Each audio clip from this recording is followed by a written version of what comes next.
Fila de pedras antigas, ventre de altivas almeas, que están no cumio do ceo. Cedemos a palabra ao alcalde de Redondela, Javier Bas, que vai cerrar o acto. Moitas gracias, Julio.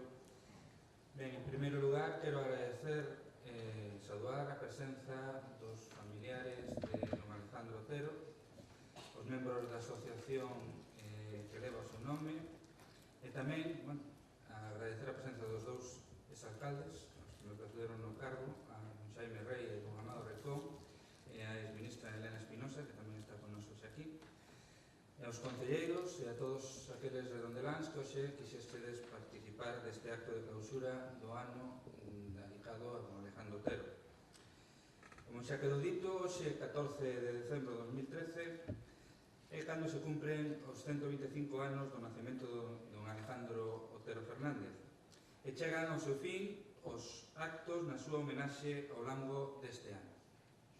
Foi un ano bastante intenso de actividades en torno á súa figura e recordamos a ofrenda floral no cemiterio dos Eidos, o descubrimento dunha placa na casa onde naceu, o descubrimento da placa na plaza que leva o seu nome, a colocación dun cubo informativo diante do Concello con información relevante sobre a súa vida, a inclusión na xenda escolar redondelá de algúns dos datos biográficos para que os nenos de ensino de primaria e de secundaria poideran descubrir a tan importante persoeiro redondelán.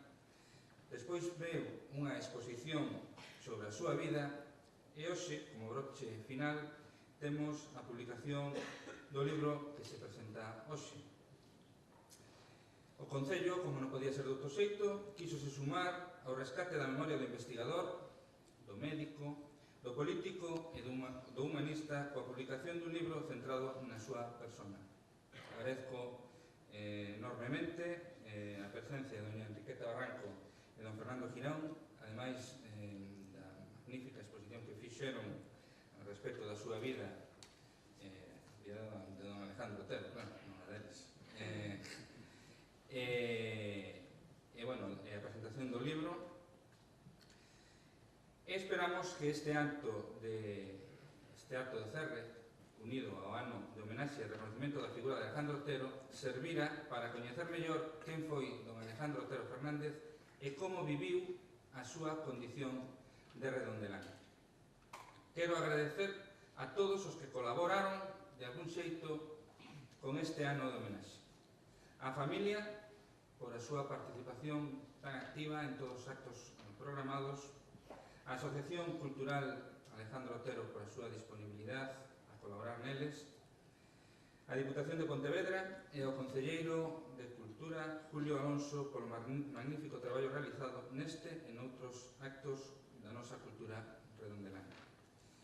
Pero lembrar a don Alejandro Otero obríganos a lembrar a outros protagonistas do seu tempo, que foron veciños destacados na conformación dunha élite intelectual e profesional da vila, pola transcendencia que tiveron nas correntes sociais do primeiro terzo do século XX. Redondela é hoxe mesmamente o resultado do que eles forxaron, activando e dinamizando a vida social e cultural. De aí que o Concello continúe coa súa idea de homenaxear cada ano a un destes persoeiros. A partir de agora, iniciamos o proceso para a elección do persoeiro do ano 2014, invitando a todas as asociacións e centros educativos a que fagan as súas propostas. Moitas gracias e aproveitando as datas, bo Nadal.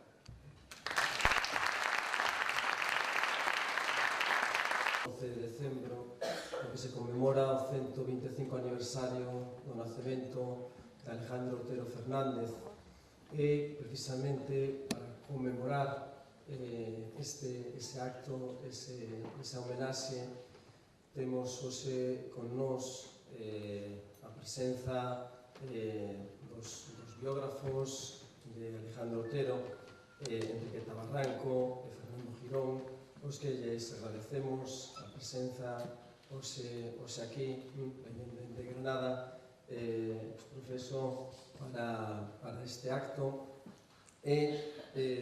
Bueno, para non alongar moito o acto, porque despois da presentación do libro, co que pretendemos homenaxear e clausurar este ano Alejandro Otero, teremos tamén un pequeno recital de voz e piano, no que, ademais, xuntaremos dous actos que creemos de importancia trascendente, non? Como este 125 aniversario de Alejandro Otero e tamén o 150 aniversario da publicación de Cantares Galegos durante este ano, e por iso o repertorio que se vai interpretar despois todo son cantigas pois de Rosalía de Castro, extraída precisamente das súas publicacións. Bueno, como digo, para non alongar moito o acto, voulle dar en primeiro lugar a palabra a Enriqueta Barranco Castillo. Muchas gracias por haber venido a este acto especialmente dedicado a conmemorar el 125 aniversario del nacimiento de Alejandro Otero. Es para mí una enorme satisfacción estar de nuevo aquí, en vuestra tierra, y bueno, una vez más para honrar a vuestro personaje, al personaje que le hemos llamado en esta biografía el héroe ausente, y que ahora explicaré por qué. Quiero dar las gracias en primer lugar al Ayuntamiento por haber favorecido y promovido la presentación de este libro, a todas las entidades que han colaborado para que esta publicación pudiera ser un hecho, aunque a nosotros nos ha venido un poco justo de tiempo y hemos tenido que correr bastante, por lo cual, pues, de antemano quiero disculpar si hay algún error, si hay algún pequeño azapo entre las letras, entre las líneas, cuando tengáis la oportunidad de leerlo, pero mi misión aquí fundamentalmente es animaros a que lo leáis. Hemos tratado fundamentalmente de hacer un libro que sea fácil de leer, fundamentalmente basado en una visión cercana de este personaje.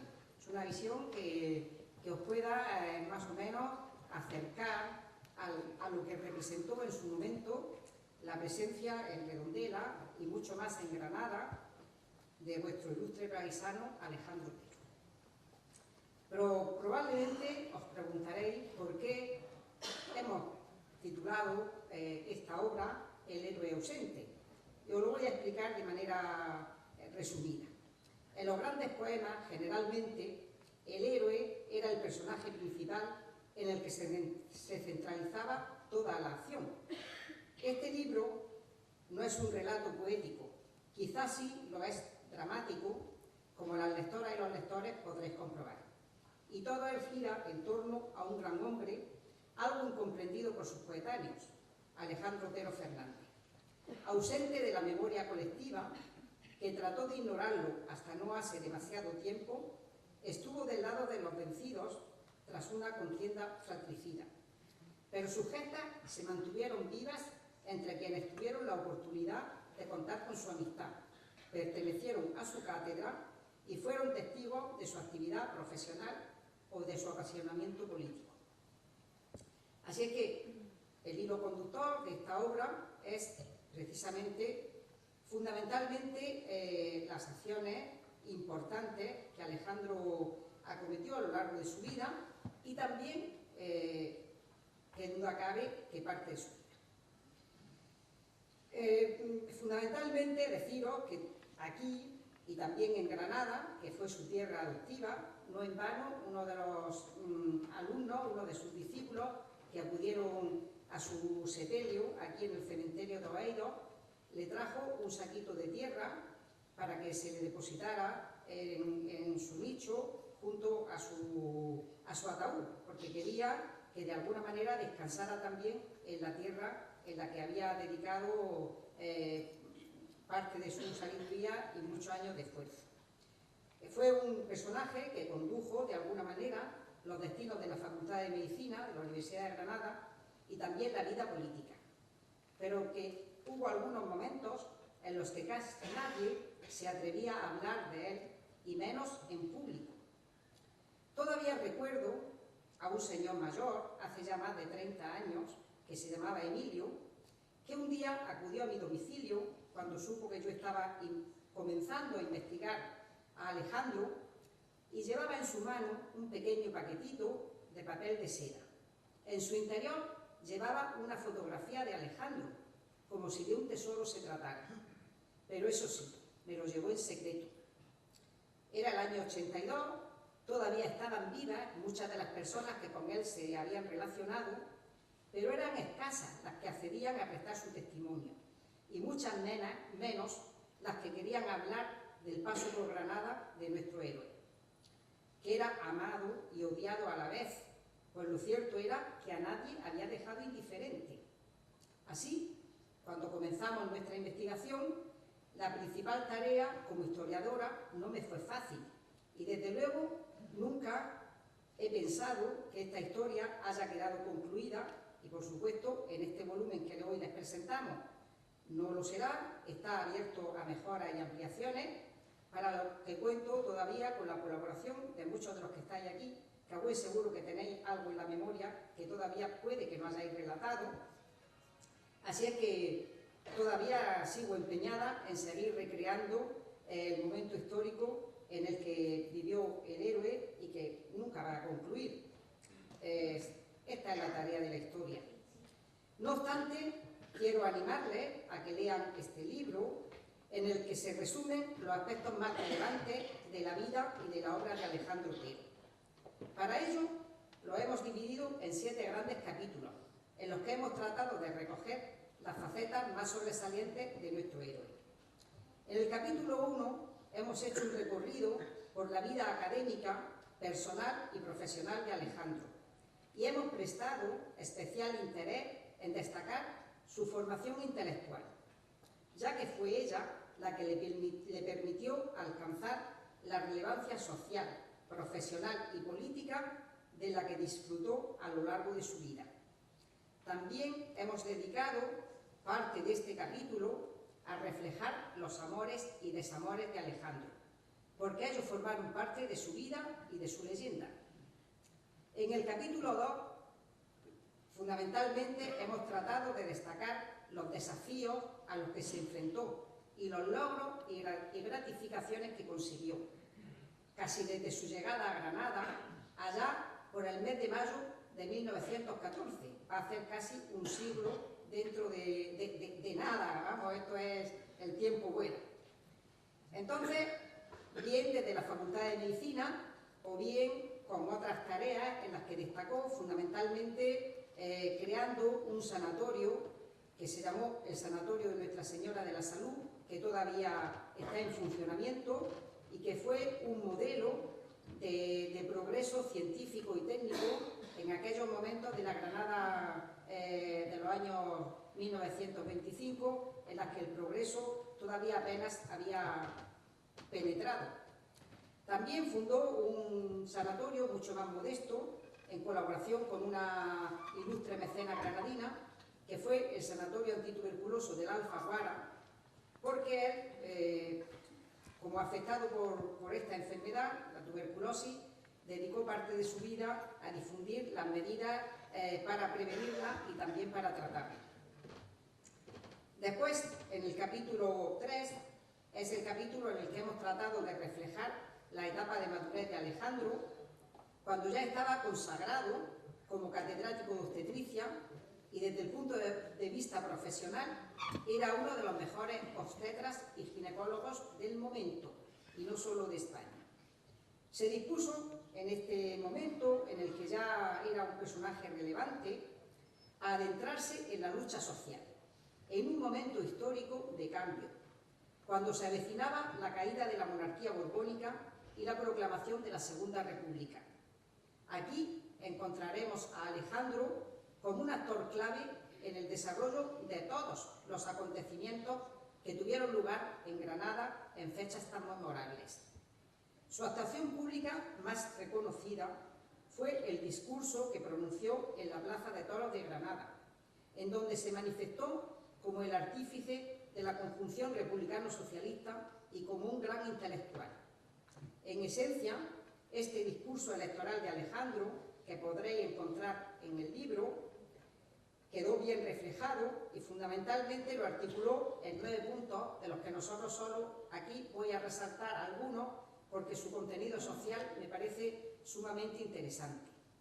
En primer lugar, cuando confesó por qué se había dedicado a la política y dijo: permanecí recluido en mi cátedra y cuando el pueblo fue ametrallado y oprimido, me enrolé en la bandera socialista.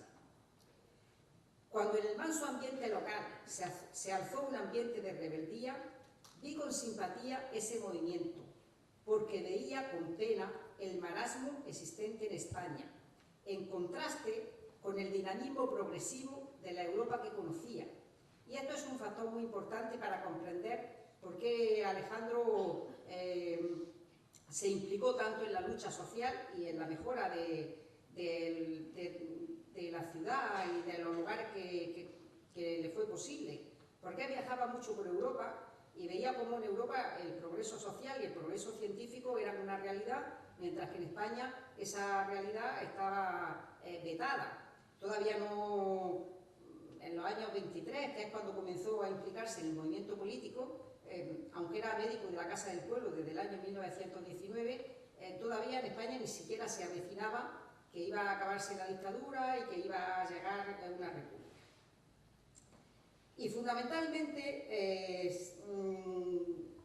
reconoce, lo cual a nosotros también nos llama mucho la atención porque da una idea de su visión, que en España no se había sentido la influencia del cerebro purificador del Renacimiento, ni del vendaval progresista de la Reforma, ni de la corriente regeneradora de la Revolución, sino que soportó la tiranía de los pérfidos Fernando y corrupta Isabel. Esto es textualmente lo que él dijo, que no han tenido más que camarillas de confesores y palatinos.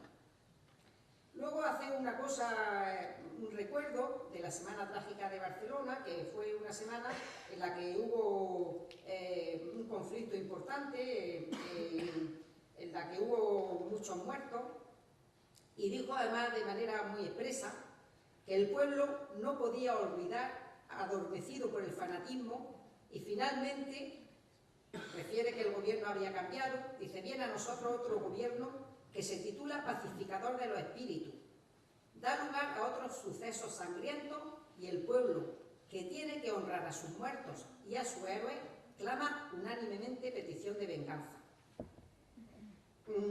Pues le implicó en participar en todas las manifestaciones de euforia que acompañaron al triunfo de la Segunda República, así es que él fue el encargado de proclamar la Segunda República desde el balcón del Ayuntamiento de nuestra ciudad, y un acto que para los granadinos tiene especial relevancia, pues es que también aparece reflejado en el libro, podéis verlo. El día 26 de mayo, todos los años, se celebra una festividad cívica, porque fue el día en el que ajusticiaron a una heroína local, en la época fernandina, que era Mariana de Pineda. Entonces, Mariana de Pineda, para Granada, es un icono de liberalismo y un icono de compromiso, y cuando se proclamó la República, pues la salida a la calle de toda la gente fue muy importante con motivo de la celebración de la fiesta de Mariana Pineda, y él encabezó la manifestación que se realizó en ese momento. O sea que él ya participaba plenamente de las vivencias de los ciudadanos y de las ciudadanas granadinas en unos momentos tan importantes. Esto también le llevó a que se implicara en la renovación de la Universidad de Granada.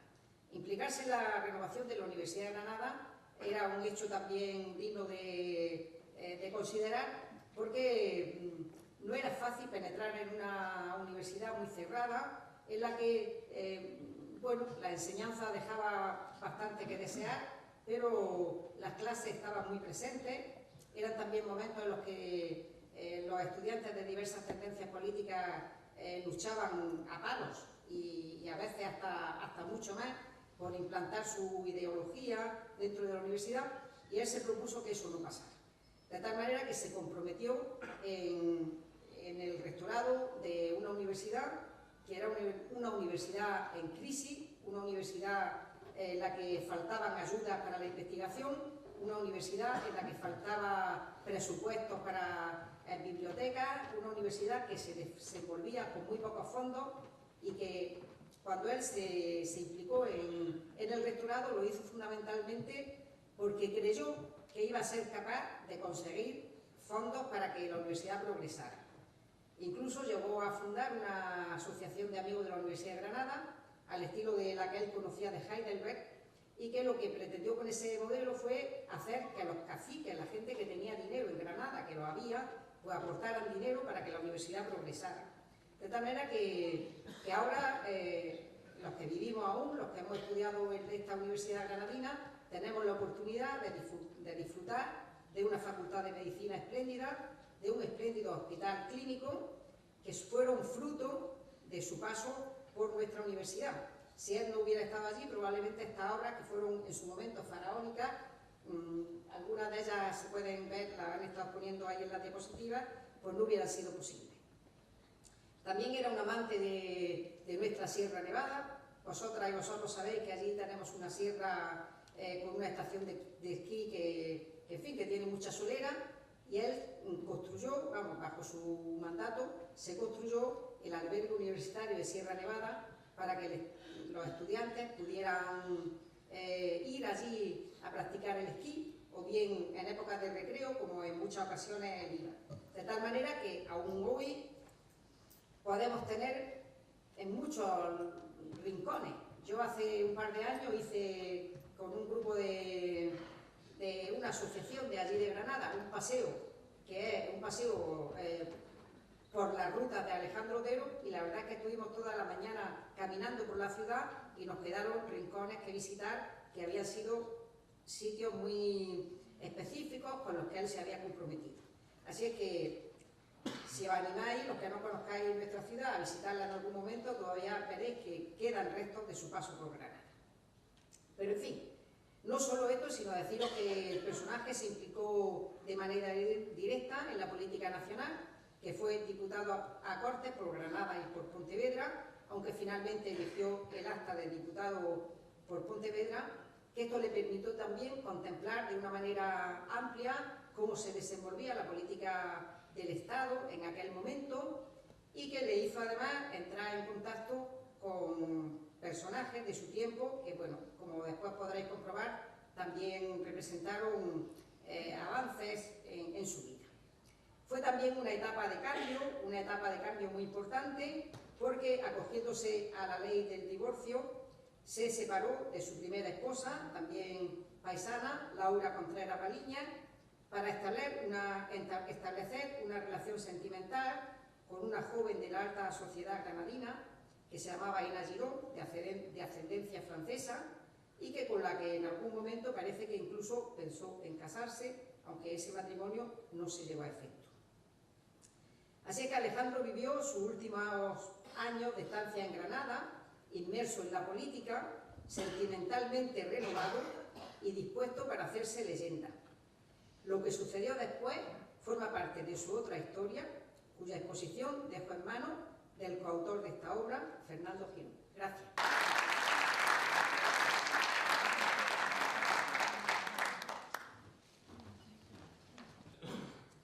Buenas tardes.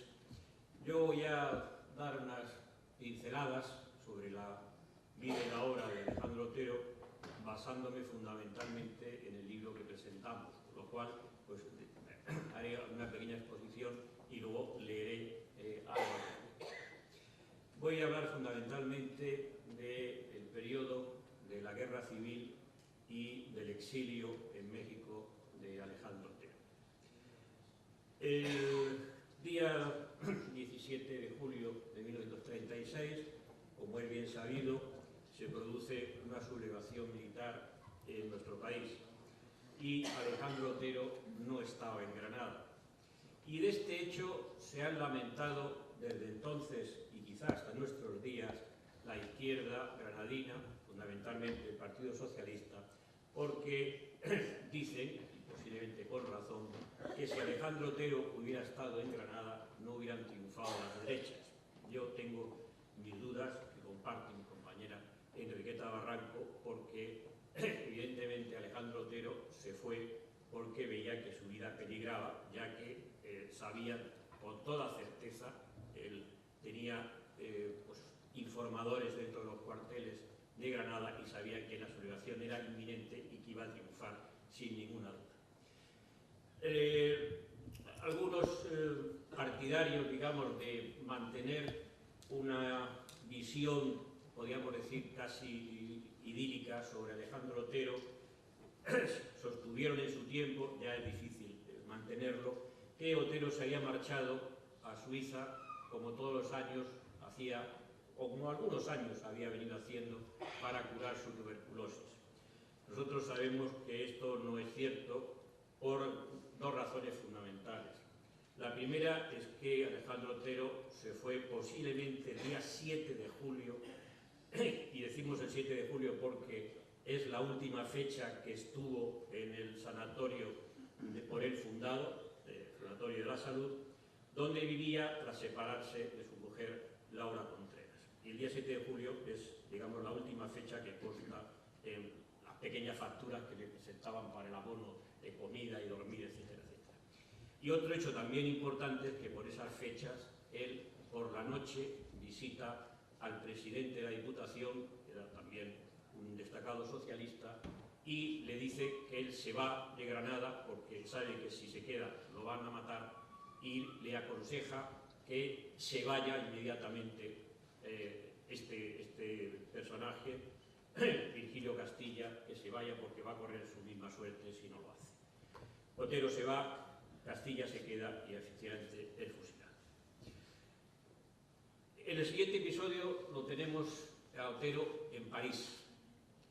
En París está comprando armas para la República, algo que quizá no tenga demasiada relación en principio con un catedrático de la universidad y es rector de hace poco tiempo, pero es lo que él creía conveniente hacer y es lo que hace. Y también nos lo encontramos en París, y esta es una nota frívola, pero yo creo que necesaria, pues conviviendo con Ena Giró, que antes ha mencionado mi compañera Enriqueta Barranco. Se había separado de su mujer, esta era una joven muy guapa, tenemos fotografías de ella, enormemente atractiva, y pues bueno. Pero Alejandro Otero era un hombre muy poco fiel en el sentido de trato con las mujeres, no ya con su propia esposa, sino con cualquiera. Y voy a leer lo que dice Ena Giró de él cuando escribe a uno de sus discípulos, que se llamaba, por supuesto, Antonio Chamorro, que debo decir aquí que fue tan fiel a su maestro que dejó, bueno, pues una cierta fortuna que tenía para que la memoria de su maestro, Alejandro Otero, se uniera a la suya. Entonces nos nombró albacea de su fortuna a Enriqueta Barranco y a mí, y bueno, pues constituimos esta cátedra de investigación Antonio Chamorro, Alejandro Otero. Pues bien, Ena Giró le escribe a Antonio Chamorro lo siguiente. Bergerac, lunes, dice Lendi, porque estaba en Francia, aunque sigue en castellano, 27 de 1940. Mi buen amigo Chamorro, que la vida hizo mi confidente. Desde la mañana hemos de decir que la carta está, las letras que ha escrito a pluma, está corrida por las lágrimas que suponemos que son de Ena. Hace un año recibí el golpe más cruel de mi vida, hasta hoy. Una carta de Otero me decía que otra mujer había cogido mi sitio, el que me pertenecía, el que desde hacía 7 años era mío, únicamente mío. Nunca, nunca podré decir el sufrimiento atroz por el cual pasé. Mientras yo seguía hora por hora la caída de Barcelona, mientras yo le esperaba llena de angustia y de dolor, mientras yo le lloraba como un muerto durante mes y medio, él tranquilamente andaba por París, recreando una nueva luna de miel en el mismo hotel lleno de nuestros múltiples recuerdos.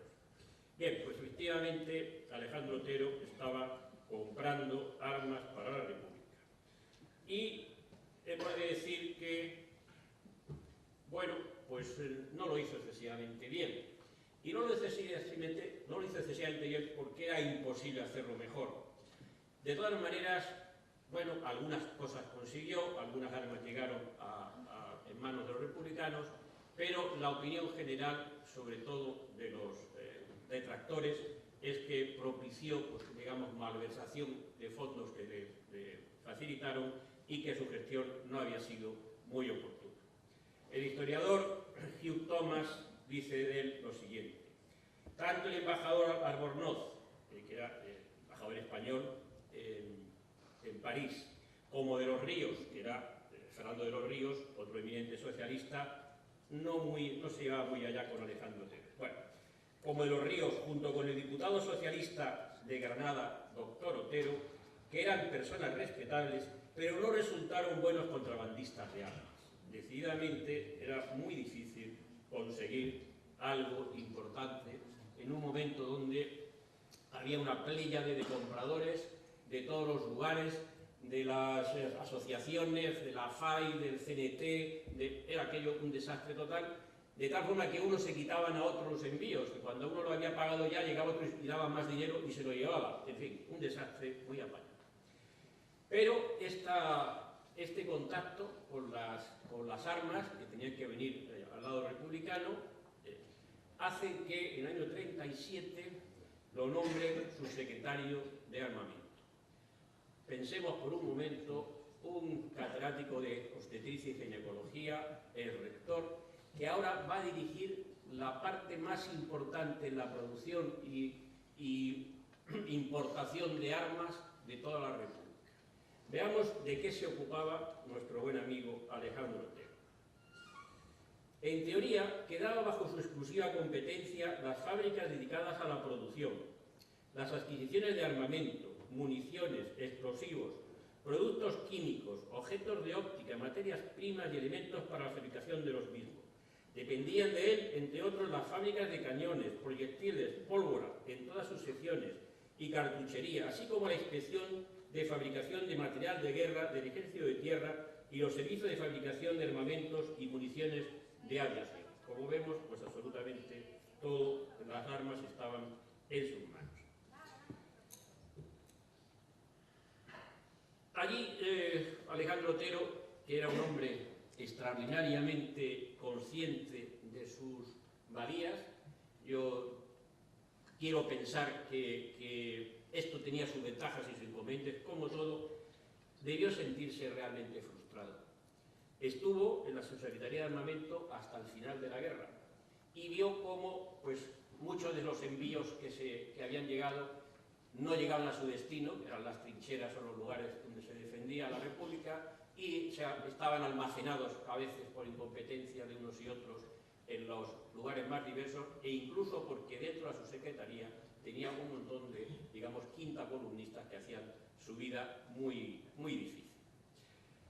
En la subsecretaría, creemos, no lo tenemos muy seguro, va a conocer a su segunda mujer, Elena Fernández Fernández, con la cual se va a casar y con ella se irá a México. Pero antes de eso va a ser nombrado vicepresidente del Partido Socialista Obrero Español en el año 1938. Uno de sus momentos también de mayor frustración, no lo he escogido expresamente, créanme, es cuando se encuentra en París intentando convencer a la Internacional Socialista que no acepten el pacto de no intervención por el cual las potencias occidentales se comprometen a no enviar armas a España.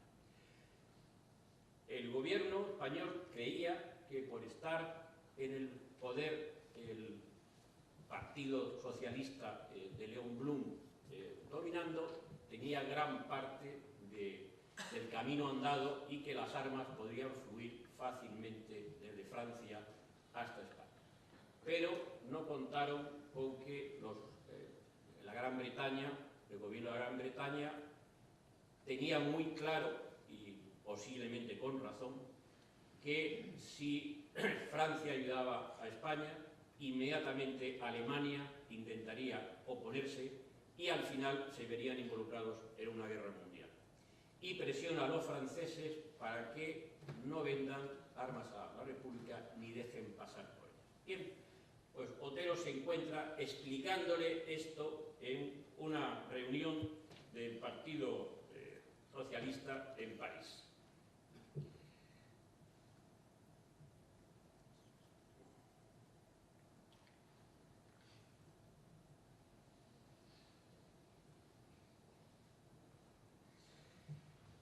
Las palabras que voy a leer son de María Lejárraga, que era una también diputada socialista y escritora, una escritora, a mi modo de ver, muy aceptable, pero que, bueno, por estas ironías de la historia, las obras que escribía las firmaba su marido. Y así, pues una obra que seguramente ustedes conocerán, que es Canción de cuna, que hizo una versión Garci, a mi modo de ver, muy aceptable, está firmada por Gregorio Martínez Sierra, que era el marido. Pero la que la escribía realmente era ella, y de vez en cuando hay cartas en las cuales le urge, oye, que me falta el capítulo tal, que a ver si lo acabas pronto, que hay que publicarlo, etc. Bien, pues esta María Lejárraga está en París con Alejandro Otero en esa reunión socialista. Durante mi estancia cortísima en París, se celebró en la capital francesa una reunión de la Federación Sindical Internacional precisamente para tratar el problema español, y yo asistí a ella representando a nuestra desdichada patria en compañía de don Alejandro Otero, médico eminente y uno de los más activos colaboradores de Fernando de los Ríos, en la tarea de enseñar al proletariado granadino en qué consiste el socialismo. Bien, aquí explica todas las palabras, dice, habló Alejandro Otero. ¿Qué podía decir? Ya estaba todo dicho. Sin embargo, afirmó temblándole la voz de emoción indignada que no tener armas con que defendernos era la muerte de la República.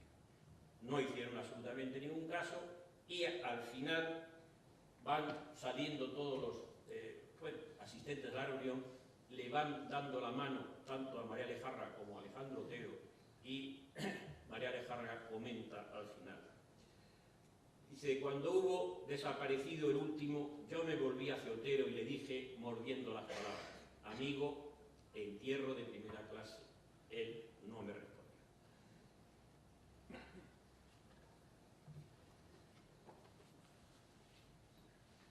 Alejandro Otero lo vamos a ver a partir del año 39, ha caído Barcelona, se ha acabado la guerra civil. Lo vamos a encontrar en los campos de concentración franceses, miembro del SERE, Servicio de Evacuación de Republicanos Españoles, recorriendo los distintos campos y procurando dar documentación a los que la precisan para poder salir de Francia, porque no olvidemos que a partir de ya va a ocurrir la invasión alemana que tanto temían los ingleses en su momento, y por tanto los republicanos españoles deben emigrar lo más pronto posible. Otero marcha al exilio mexicano y lo hace yendo en barco hasta Nueva York y luego en tren desde Nueva York hasta la Ciudad de México. Allí debe de, retomar su vida, recupera su trabajo, que era el de obstetra y ginecólogo, que había abandonado durante los años de la guerra y años en Francia, y comienza a ejercer lo que efectivamente sabía, y como bien ha dicho Enriqueta Barranco, le convertiría allí en México quizá en el ginecólogo más conocido de toda la ciudad. De forma que, simplemente a modo de anécdota, no tiene mayor valor, cuando la emperatriz Soraya, el Shah del Irán, fue precisamente para que le viera Alejandro Otero y Alejandro Otero dictaminara que no podía tener hijos, que era estéril, es cuando el Shah decide repudiarla porque efectivamente ya no había ninguna posibilidad. Pues bien, retoma su actividad y lo vemos haciendo una labor, creo, importante, que es de director de la médico-farmacéutica, que fue un ente mutualista que creó Indalecio Prieto y unos allegados, y que lo nombran director de la misma. No solamente es el obstetra, se encarga de las mujeres en su consulta, sino que también debe dirigirla. Lo que sucede es que el gobierno mexicano tenía muchas dudas de cómo se gestionaban los fondos de esta entidad, los fondos de la JARE en general, la Junta de Auxilio de los Españoles.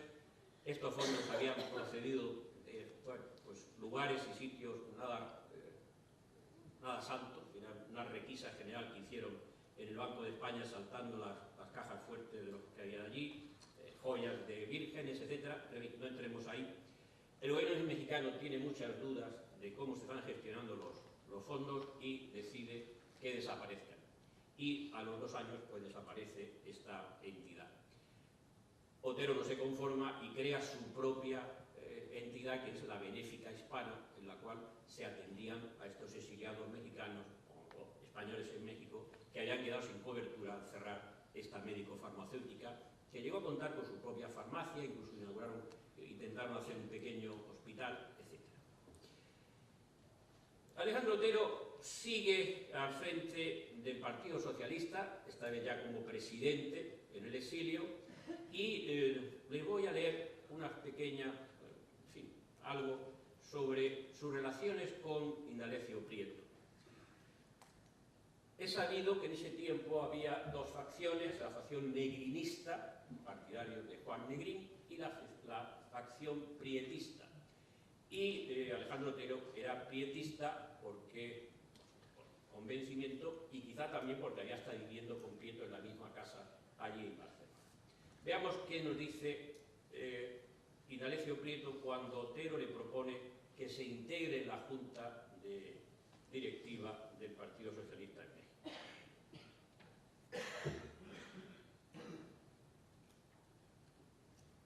Dice: querido amigo, la Comisión Ejecutiva del Partido Socialista Obrero Español, presidida por usted, cuenta de que era el presidente acude a mí en ruego de que me incorpore a ella juntamente con otros correligionarios que también figuran entre sus miembros.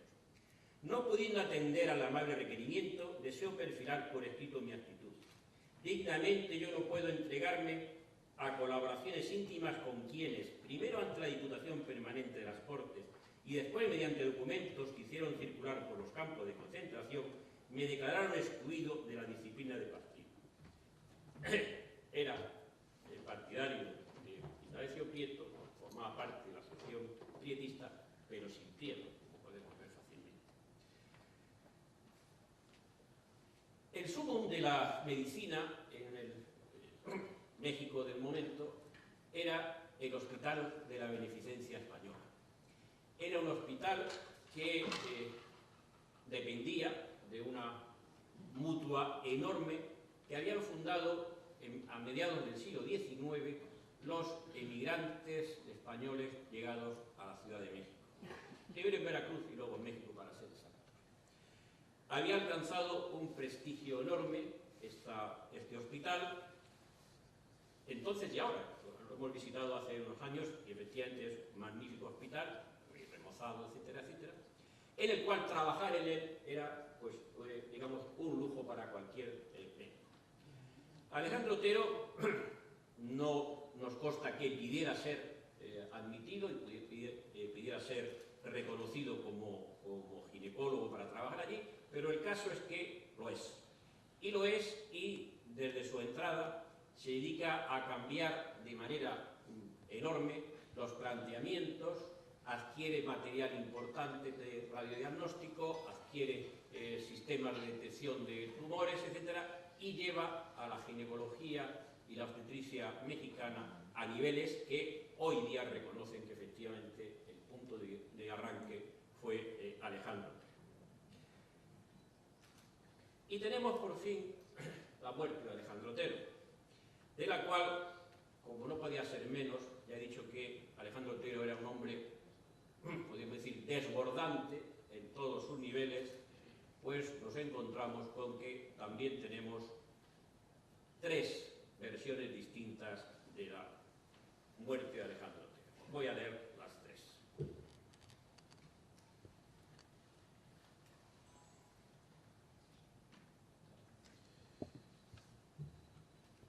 Dice primera apareció en un largo suelto del periódico local titulado Novedades, en el que se hacía un recorrido por su itinerario vital.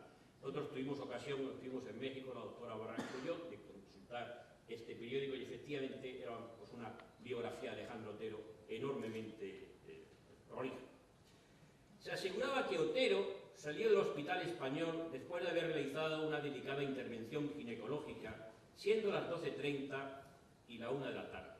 Al parecer, había acudido a operar en contra de la opinión de sus médicos, que le instaban al reposo. Había padecido, decía, pues una epigastralgia, que es pues, un problema de gastritis, bueno, y que en principio aquello, con unos antecedentes como tenía de infarto de miocardio, debía haberlo pensado mejor y no haber hecho lo que hizo a continuación. Pero bueno, camino a su domicilio sufrió un desvanecimiento que le hizo caer sobre el asiento trasero del coche en que viajaba. El conductor, su cuñado, Fernando Fernández, hermano de su mujer, trató de reanimarlo y no lo consiguió y marchó a toda prisa hacia el domicilio en la loma de Chapultepec, donde vivía, que es el sitio más elegante entonces y ahora de la Ciudad de México.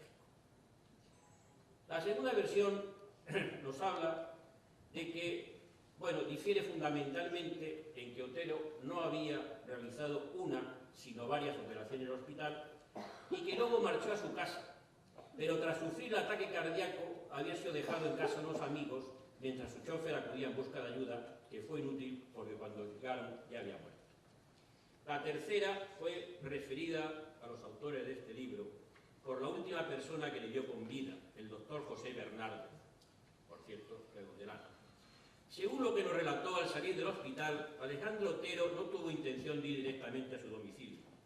Pasado un tiempo, su chofer y cuñado, Fernando, volvió apresuradamente al centro sanitario solicitando ayuda y condujo con toda urgencia a Bernárdez a un pequeño apartamento de la ciudad donde Otero solía encontrarse con una joven mulata a la que había hecho su amante. Cuando llegaron, ésta le refirió que él se había desvanecido y el médico pudo comprobar que sin duda sufría otro infarto de miocardio.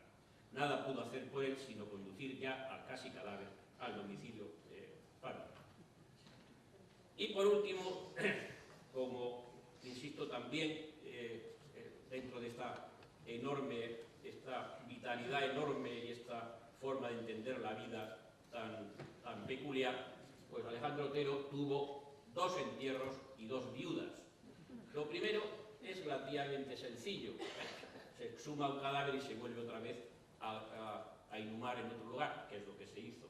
Se inhumó primero en la Ciudad de México, le dejó un amigo, un ingeniero amigo, le prestó su mausoleo para que descansara allí el tiempo necesario de hacer las gestiones para traerlo a España, porque Alejandro Otero siempre había dicho que quería reposar en el cementerio de aquí de Redondela. Y por tanto, pues después se exhumó, se mandó en barco, que tardó una enormidad en llegar, y ya se sabe que se hizo otro entierro aquí en Redondela. Pero lo de las 2 viudas es muy difícil. Lo que sucede es que su primera mujer, Laura Contreras, siempre se consideró, a pesar del divorcio, que era ella su única mujer. Y por tanto, pues tenemos recordatorios, digamos, o noticias de 2 sitios distintos. En México pone su viuda Elena Fernández y en Redondela pone su viuda Laura Contreras. Muchas gracias.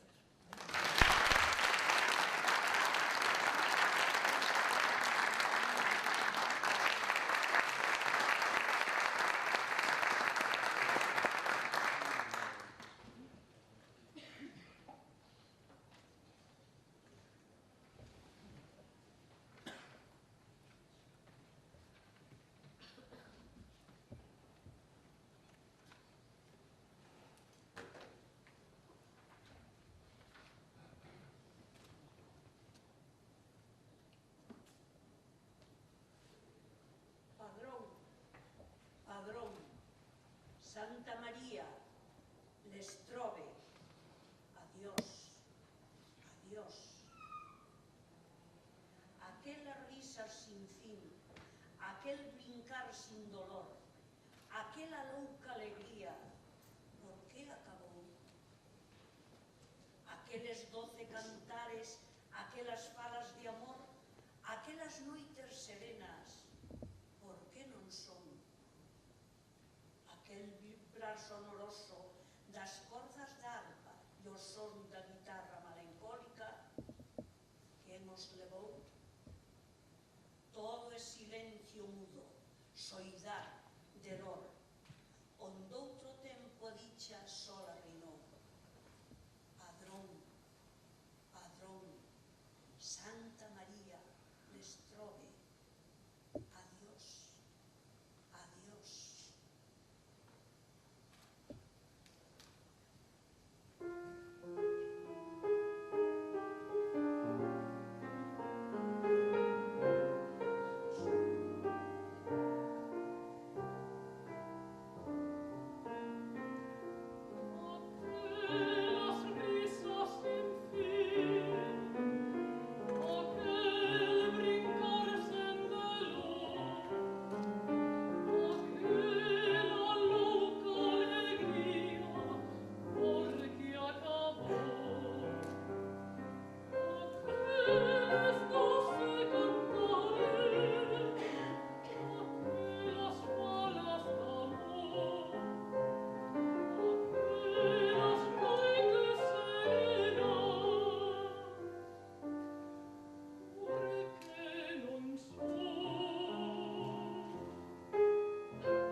Has de cantar que chei de dar fonchos, has de cantar que chei de dar moitos.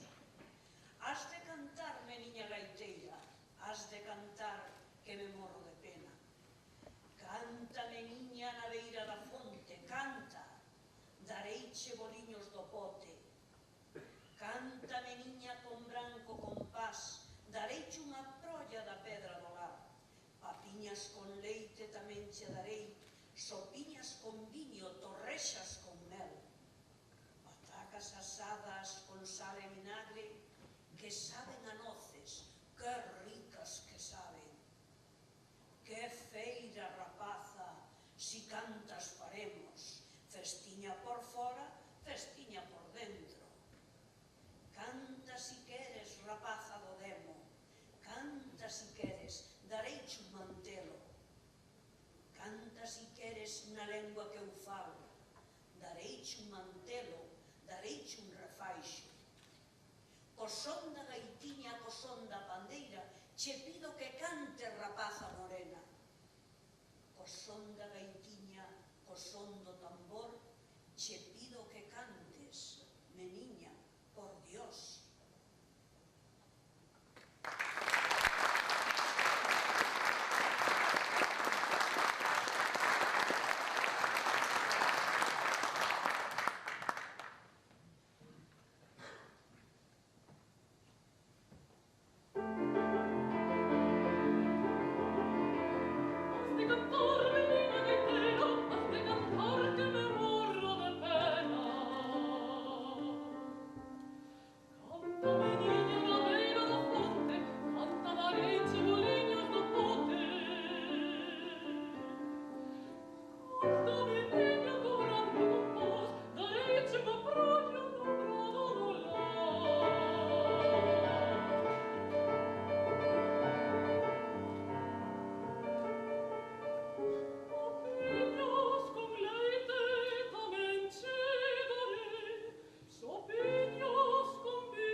¿Qué supone este homenaje a Alejandro Otero para usted, para su familia? Bueno, pues yo creo que Alejandro Otero, mi tío Alejandro, pues fue un hombre pues importante en varias facetas. Sobre todo era un magnífico médico, esto fue lo primero, ¿no?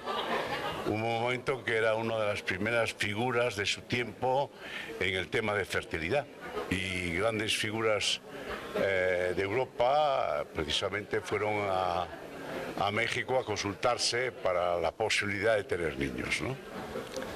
Entonces después pues fue un hombre que era un rebelde tremendo y entonces tuvo una gran pasión social y defendió siempre a la gente humilde, y esto fue lo que le hizo entrar en política, porque él primero fue médico y después, al ver pues parte de una época de injusticias, pues se metió en política, ¿no? Y después fue un hombre que, para mi modo de entender, tuvo una virtud importante, que era un hombre muy tolerante. Yo creo que es la virtud que tiene que dejarnos como referencia para el mundo nuevo, ¿no? El mundo de la política, ¿no? De que los políticos tienen que aprender a dejar gobernar al que en ese momento gobierna, porque si no, no hay forma humana de hacer nada. Porque cuando uno quiere hacer algo y hay una oposición que no hay forma de llegar a acuerdos, pues es muy difícil hacer algo. Entonces, mi tío Alejandro, yo creo que fue muy tolerante, y la prueba de esto fue que cuando él era un personaje importante en Granada y daba su dinero al Partido Socialista, como es lógico, su mujer, que no era de derechas, pues la misma cantidad que daba al Partido Socialista lo daba al partido de su mujer. Vamos, que era un hombre generoso. Era un hombre generoso, un hombre generoso. Muy bien, muchas gracias. Pues nada, encantado.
surgió un poco la idea de crear una asociación Alejandro Otero y desde cuándo?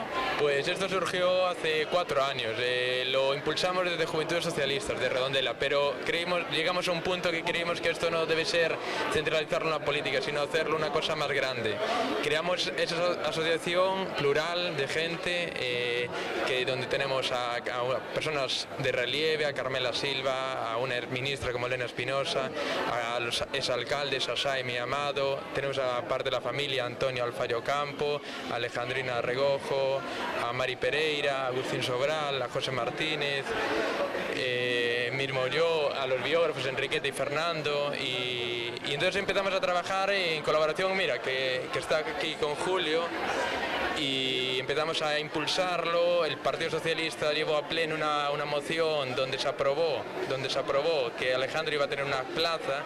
Se tardó bastante tiempo en sacarlo, con el cambio de concejal lo impulsamos y impulsamos el año Alejandro Otero. ¿Y qué pasó? Que la asociación colaboró en todo, empezamos a volver a investigar, porque esta ya es la segunda exposición que hacemos aquí, porque la primera la hicimos con Juventudes Socialistas también. Y entonces empezamos ahí a colaborar con Julio estrechamente en la publicación del libro, en la ofrenda floral, en la inauguración de la plaza, en el descubrimiento de la placa, en el cubo que está delante del ayuntamiento, en las agendas escolares. Y entonces empezamos así a colaborar y acabamos hoy, que fue un éxito rotundo. Este año Alejandro Otero fue un éxito rotundo, donde los redondelanos saben más de la figura de Alejandro y donde me siento orgulloso de juntar a la familia Otero hoy, porque llevan varios años sin encontrarse, porque están en diversos puntos de la geografía española, y hoy por fin en Redondela se vuelve a unir la familia Otero. Y con esto acabamos. Os doy las gracias por estar aquí, tanto a todas las asociaciones, vecinos que impulsaron esto, y para mí como presidente y como capitán de Alejandro, esto fue un orgullo para mí llevarlo a cabo, en colaboración siempre con Julio Alonso, y para mí fue muy gratificante y me siento afortunado. Muchas gracias.